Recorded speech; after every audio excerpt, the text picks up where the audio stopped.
2024 లేదా 25లో డిగ్రీ లేదా బీటెక్ చదివారా? సాఫ్ట్‌వేర్ జాబ్ కోసం ఎదురు చూస్తున్నారా? అయితే కోడ్ జ్ఞాన్ 100 డేస్ కోర్సులో చేరండి. జాబ్ సాధించండి.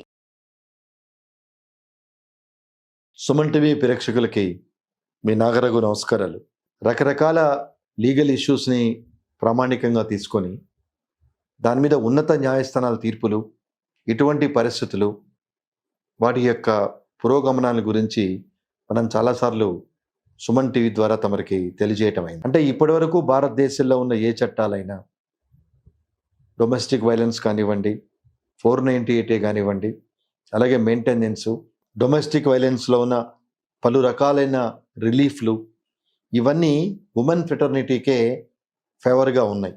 అలాగే మొదటి నుంచి భారతదేశంలో స్త్రీని కొంచెం ఇబ్బందులకు గురి చేస్తున్నారు కాబట్టి వారి భద్రతకి తగిన ప్రాధాన్యత కల్పించాలనే ఉద్దేశంతో చేసిన చట్టాలు చాలా సందర్భాల్లో అవి మిస్యూజ్ అవుతున్నట్టుగా న్యాయస్థానాల దృష్టికి తీసుకువెళ్ళటం జరుగుతుంది. అంటే ఎక్కువ శాతం భార్యలందరూ తమని వేధిస్తున్నారని, రకరకాల ప్రలోభాలకి మమ్మల్ని గురి చేసి గొంతెమ్మ కోరికలు కోరి, ఈ గొంతెమ్మ కోరికలు తీరిస్తే కానీ మీతో కాపురం చేయమని, కాపురానికి రావద్దని చేస్తున్నారని చెప్పి వాళ్ళని కాపాడే చట్టాలు ఉన్నాయి. కానీ అదే విధంగా, ఎందుకంటే రెండు చెట్లు కలిస్తేనే చప్పతులు అని చెప్పి అన్నట్టుగా చాలా సందర్భాల్లో అబ్బాయిలు కూడా బాధపడుతున్న సందర్భాలు చాలా ఉన్నాయి. కానీ అబ్బాయిలు బయటికి ఎందుకు చెప్పుకోలేరు అంటే బికాజ్ ఆఫ్ సోషల్ స్టిగ్మా.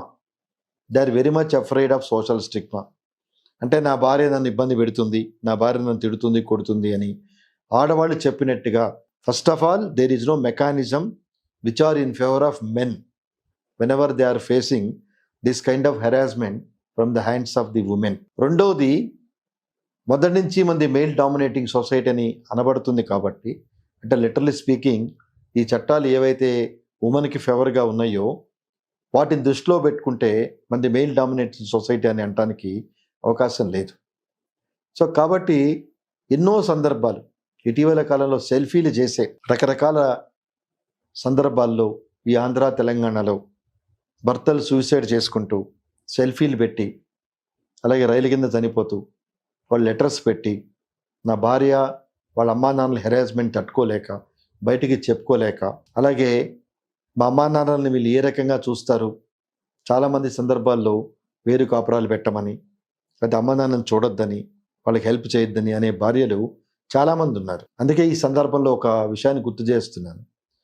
ఎప్పుడైతే భార్య భర్తని వేరు కాపురం పెట్టాలి అని ప్రోత్సహిస్తుందో, that is it self is a cause for getting divorce under cruelty అని పలు సందర్భాల్లో ఉన్నత న్యాయస్థానం చెప్పడం జరిగింది. సర్వోన్నత న్యాయస్థానం. అంటే తల్లిదండ్రులు పిల్లల్ని కానీ, ఆడగాని మొగ్గాని, వాళ్ళ అవసరమైన పరిస్థితుల్లో వీళ్ళు కాపాడుతారు, వాళ్ళ మంచి చెడు చూస్తారనే ఉద్దేశంతో అనేక రకాల కష్ట నష్టాలకు ఓర్చుకొని పిల్లల భవిష్యత్తు కోసం తాపత్రయపడుతున్న తల్లిదండ్రులకి వివాహం అయిన తర్వాత, అంటే ఒక కొత్త పర్సన్ ఫ్యామిలీలో ఎంటర్ అయ్యి మొత్తం she's capable enough to change the entire scenario of the husband's family.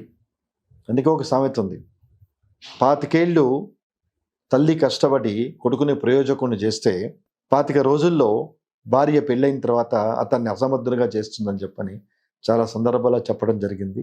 చాలామంది కేసుల్లో ఇది ఫ్యాక్ట్ కూడా. అంటే ఈ సెల్ఫీ చేసి బెంగళూరు టెక్కి చనిపోయింది దేశవ్యాప్తంగా ఎందుకు చర్చకు దారి తీసిందంటే, now this is the time. అలాగే అచిన్ గుప్తా కేసులో సుప్రీంకోర్టు చాలా ఉన్నతమైన మార్గదర్శకాలు ఇచ్చింది. అంటే పాత 498A ఐపీసీని కొత్త లేటెస్ట్ సెక్షన్ 85, 86 బిఎన్ఎస్ కింద దాన్ని రివ్యూ చేయమని చెప్పని కేంద్ర ప్రభుత్వాన్ని అడగటం జరిగింది. అంటే క్రూయాలిటీ అనేది it is a very wide define. It need not be a physical cruelty. It may be a mental cruelty also by virtue of using or abusing or making comments about various aspects of a woman. So మానసిక ఒత్తిడి తీవ్రత కూడా క్రూరత్వం కింద వస్తుందని పలు సందర్భాల్లో చెప్పడం జరిగింది. కానీ క్రూయాలిటీ ఏ రకంగా అప్లై అవుతుందన్నది again it depends on case to case basis. ఒక చిన్న ఉదాహరణ తీసుకుంటే, నా దృష్టికి వచ్చిన కేసులో, అంటే అతను బ్రాహ్మణ్ కమ్యూనిటీకి చెందినవాడు, అమ్మాయి ఎస్సీ కమ్యూనిటీకి చెందిన అమ్మాయి. Both are software engineers. 8 years ప్రేమించి పెళ్లి చేసుకున్నారు. ఇప్పుడు వాళ్ళకి 4 సంవత్సరాల అబ్బాయి కూడా. డిస్ప్యూట్స్ వచ్చి అమ్మాయి విడిగా వెళ్ళిపోయి now she's threatening the husband as if she's going to file SC atrocities case against her husband. ఎంత పిటి అండి. అంటే 8 సంవత్సరాల్లో ప్రేమించి పెళ్లి చేసుకున్న అబ్బాయి ఈరోజు డిస్ప్యూట్స్ వచ్చినాయని నన్ను కులం పేరుతో దూషిస్తున్నాడు, నన్ను ఇబ్బందులు పెడుతున్నాడు అని కేసు వేస్తానని చెప్పి బెదిరిస్తున్నది అంటే it is nothing but misusing the power, misusing the safe guards granted by the constitution in favour of women. ఎందుకంటే 8 సంవత్సరాల్లో ఏ సందర్భాలు లేవు. ఆమెని క్యాష్తో దూషించాడని కానీ ఆమెను నెగ్లెక్ట్ చేశాడని కానీ లేవు. When she made a demand to set up a separate family by living her old age mother, ఎప్పుడైతే అబ్బాయి అమ్మని దూరంగా పెట్టి మన పాటికి మనం వేరు కాపురం పెడదామన్నాడో, ఇతను ఒక్కడే అబ్బాయి అవ్వటంతో ఆ రిక్వెస్ట్ని ఎప్పుడైతే ఈ అబ్బాయి ఒప్పుకోలేదో పుట్టింటికి వెళ్ళిపోయి from there she is threatening unless and until you set up a separate family from your mother I'm going to file SC ST cases. ఈ అబ్బాయి ఏం చేయాలి? ఎందుకంటే చట్టం తన పని తాను చేసుకుపోతుందనే చాలా సందర్భాల్లో వింటూ ఉంటాం. ఎప్పుడైతే అమ్మాయి ఎస్సీ కేసు పెట్టిందో, అబ్యూస్ ఆఫ్ ఎస్సీస్ కేసు పెట్టిందో, automatically this man will be penalised. ఇది నిజమా అబద్ధమా? 8 ఏళ్ళు కాపురం చేసిన తర్వాత, దట్టు లవ్ మ్యారేజ్ కాబట్టి ఇంటర్ కాస్ట్ మ్యారేజ్ చేసుకోవడం జరిగింది. సో ఈ అబ్బాయి నిజంగా ఆమెని కాస్ట్ మీద దూషించాడా లేదా అనేది that is a different aspect. ఈ లోపల జరగాల్సిన డ్యామేజ్ అబ్బాయికి జరిగిపోతుంది. ఇంకో విచిత్రం ఏంటంటే ఈ మధ్య కొన్ని ప్రైవేట్ కంపెనీస్ కూడా ఎప్పుడైతే ఈ అబ్బాయి మీద క్రిమినల్ కేసెస్ ఉంటున్నాయో, maybe by virtue of 498A, maybe by virtue of domestic violence, whatever it is, criminal కేసులు ఉండటం జరుగుతుందో కొన్ని సందర్భాల్లో కొన్ని కంపెనీలు నీ మీద కేసులు క్లోజ్ అయిన తర్వాతే we will continue your employment till such time it is very difficult to continue with this company అని చెప్పి చెప్పడం కూడా జరుగుతుంది. అంటే when the women is capable enough to ruin the life of husband on the pretext of various reasons or grievances, ultimately today the real sufferers are men. అంటే ఇక్కడ నాకు gender equality ఉందండి. ఈ కార్యక్రమం ద్వారా I'm not differentiating men and women, but విమెన్కి ఇచ్చిన safeguards, how they are going to misuse, how they are not going to, how they are misusing, and how the husband and her parents and relatives are suffering అనేది రీసెంట్గా supreme court justice Nagarathna, justice Koteshwar Singh జడ్జిమెంట్లో దాన్ని సుదీర్ఘంగా తీర్పు ఇవ్వటం జరిగింది. అంటే all complaints filed under 498A, those that are not deserve for carrying out to the extent of trial.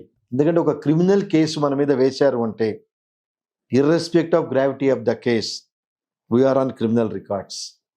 So ఎప్పుడు మన పేరు కొట్టిన లేటెస్ట్ టెక్నాలజీ వల్ల మన పేరు కొట్టగానే మన మీద ఏం కేసులు ఉన్నాయి అనేది ఆటోమేటిక్ ఇన్ఫర్మేషన్ వచ్చేస్తుంది. సో ఎంప్లాయ్మెంట్లో కూడా ఒక కాలం ఉంది. Are you ever involved in criminal cases, have you ever involved in arrest, have you ever involved in cases అనేది కూడా రాయటం జరుగుతుంది. కానీ దౌర్భాగ్యమైన పరిస్థితి ఏంటంటే చట్టాలు ఇంత బలంగా ఉన్నా కూడా పోనీ వీళ్ళు 498A వేసి ప్రూవ్ చేయగలుగుతున్నారా? చాలా తక్కువ. The percentage very meagre. The success rate in 498A in favor of women is very meager. కానీ ఈ లేటెస్ట్గా వచ్చిన ఈ అతుల్ సింగ్ ఇష్యూస్లో ఎప్పుడైతే ఉన్నత న్యాయస్థానం 498A డొమెస్టిక్ వైలెన్స్ మిస్యూజ్ కాబడుతున్నది, the real sufferers are not only women, men also equally suffering from the hands of women అనేది రియలైజ్ అయిందో, centre considered public interest litigation filed by one of the advocates to consider these facts and circumstances stated in his letter by the person who committed suicide from Bangalore. Namaskaram.